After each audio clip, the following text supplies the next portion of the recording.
رحیم ګرانو کتونکو السلام علیکم. د شپږم رمضان د شپږمې روژې د وظیفو سره ستاسو په خدمت کې حاضر یم. که چېرته څوک غواړي چې په دغه ورځ باندې زه داسې وظیفه وکړم چې الله رب العزت زما هغه مشکلات اسان کړي. د هر نوم خپل خپل فضایل دي. د الله رب العزت یو نوم مبارک دی، المؤمنو، امن و امان والا، ورکول والا.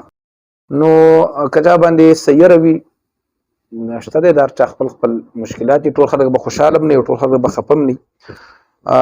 چاته سیره وي نو هغه دی 613 ځل دا اسم مبارک یا مؤمنو دا دی وایي. الله رب العزت به د هر قسم یرې نه نقصان نه محفوظ کړي. او دغه رنګې لیکلو سره که چېرته چا دا په کاغذ باندې 100 ځل ولیکو او کاغذ یې ځان سره کړو، انشاءالله العزیز ظاهري او باطني هغه مشکلات چې کوم دي هغه نه به په امان کې نقصان به ورته نه رسي. د اعتقاد دپاره، د ایمان دپاره دا ډېر بهترین دی. یوازې خو دنیا دپاره خلک نه، آخرت دپاره به هم څه کوئ که نه. نو دا میاشت د آخرت دپاره ده، د ځان د مغفرت دپاره ده. نو یوازې دا مه کوئ چې تاسو هغه وظایف کوئ چې صرف ماته مال میلاو شي، جنۍ میلاو شي، دولت میلاو شي، لکه دنیایي خواهشات نه، آخرت دپاره هم کوئ. نو یا مؤمنو که چېرته څوک وایي نو یو به په ایمان باندې دا قایم وي او خلک به د ده فرمان بردار وي، معتقد به وي، تابعدار به وي.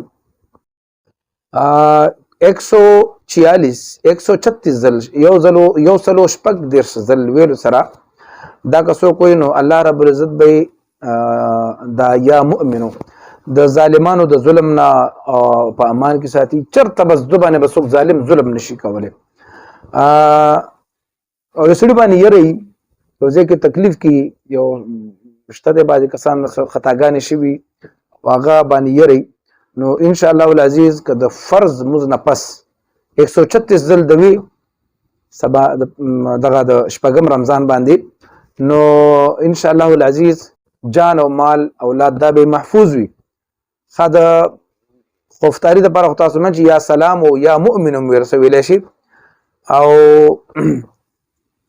یو بل دا کار دی چې که چېرته څوک کله در باندې یو ځای کې یره راله د شپې په یو ځای کې روان وي، تکلیف و درته بعضې خویندې دي هغوی ته د خاوندانو نه یا د سخر د کور نه یا څه مسله ورته جوړئ، نو هغه که چېرته دا په ځان باندې 115 ځل ووایي او دمې کړي، نو الله رب العزت به د ده څه وکړي، هر قسم خطره، نقصان، یره دا به الله ختموي. نو په دې وظایف باندې عمل وکړئ. انشاءالله د بلې ویډیو سره بیا حاضرېږم. السلام علیکم ورحمة الله وبرکاته.